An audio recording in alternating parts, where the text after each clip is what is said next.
Let's start here. The High Court in Pretoria has sentenced a Soshanguve father to 2 life terms plus 10 years in prison.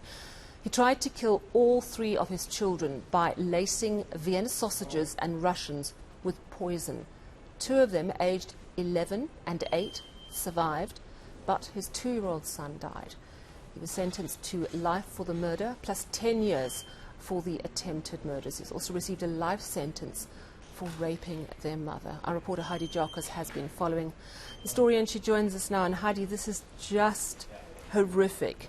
The very people who are meant to protect children doing such awful things to them. Heartbreaking story, but an important story that we're seeing judgment.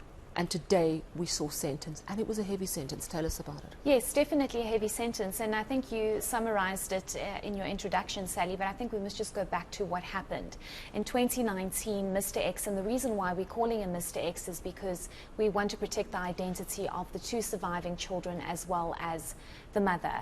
I've seen a lot of backlash on social media saying we should name and shame him, but we cannot do so because there are minors involved here and it's a sensitive topic. But back in 2019, he had broken into his former partner and the mother of his children's house. He then raped her, and 8 months later, he then fetched the 3 children. They were at their grandparents. He took them in the vehicle. He gave food to them, which was laced with poison. The 2-year-old ate the food, the 8-year-old as well, but the 11-year-old refused to eat the food, and he was assaulted by his father because he refused to eat it. Oh.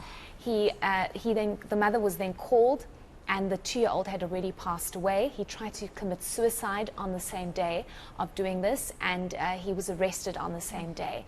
The sentencing was very appropriate, I would say, because he was given a life sentence for raping her, but also a life sentence for the murder of the 2-year-old, and 10 years each for the attempted murder, as well as a number of other years for contravening the Domestic Violence Act, as well as contravening the protection order that was in place. Let's listen to that full judgment, sentencing rather. Count 1, which is murder, you are sentenced to life imprisonment. Count 1, life. Count 2, attempted murder, you are sentenced to 10 years imprisonment.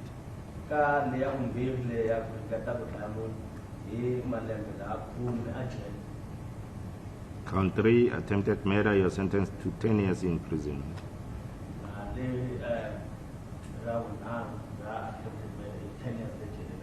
Count 4, which is a contravention of the Domestic Violence Act, you are sentenced to 2 years imprisonment.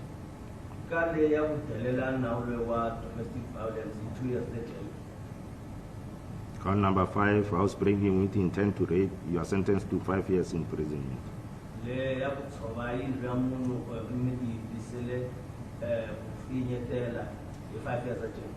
Count 6, which is rape, you are sentenced to life imprisonment. Count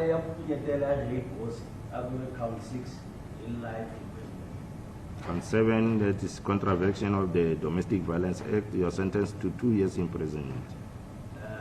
Count 7, domestic violence, 2 years. Count 8, contravention of the Domestic Violence Act, you are sentenced to 2 years imprisonment. Yeah, as you say, Heidi, appropriate for such horrific crimes.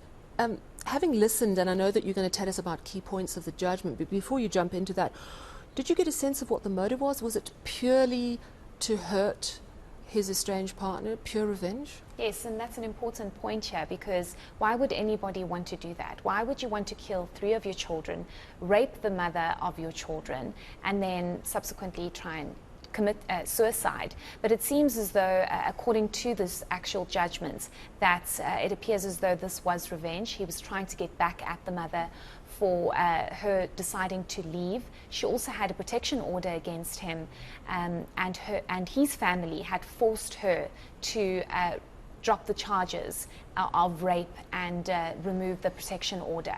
And this will lead into the next point, where the judge is saying that gender-based violence is at an alarming rate, and it seems as though nothing is really being done about this. And this particular sentencing is hopefully going to send out this very strong message to say this is not okay, and anybody who even thinks about doing something like this should think twice, because this sentence is, I don't want to use the word harsh, but it's very appropriate, and I think it speaks to the severity of the matter.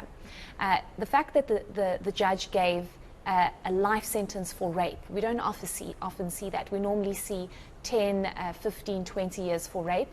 I think what's also quite disheartening is the fact that during the sentencing, the judge spoke about how the mother was not protected. She had a protection order against him. The police almost dismissed her. He was not arrested for contravening that protection order, and this is how later on he managed to rape her and then kill his 2-year-old and attempted to kill his 8 and 11-year-old. Let's listen to what the judge had to say about that protection order failing, and almost the South African Police Service failing the mother.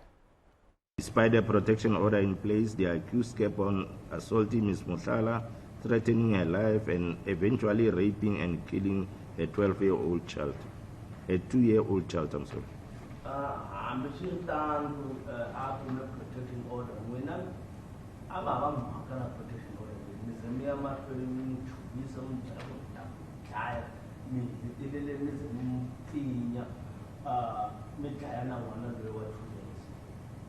It is so unfortunate that despite the repeated case dockets and reporting accused to the police for contravention of the protection order, Ms. Mohlala could not get any assistance from the police or having accused arrested for such contraventions.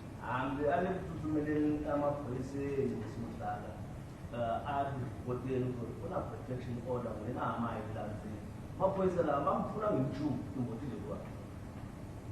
The protection order was a powerful weapon formed against abuse, but looking at the manner people are dying or further being abused while protection orders are in place shows that somewhere else the system is failing the abused and most vulnerable people in our society. And you know, the issue around the protection order is an important one. One wonders whether there will be any punishment, retribution, sanction for those officers who didn't perform their duty in enforcing that protection order. Such an important story. These stories are really hard to hear about, but it is important because they send messages that this is unacceptable. Thank you for bringing us such a tough but important story. That's our reporter Heidi Giokos.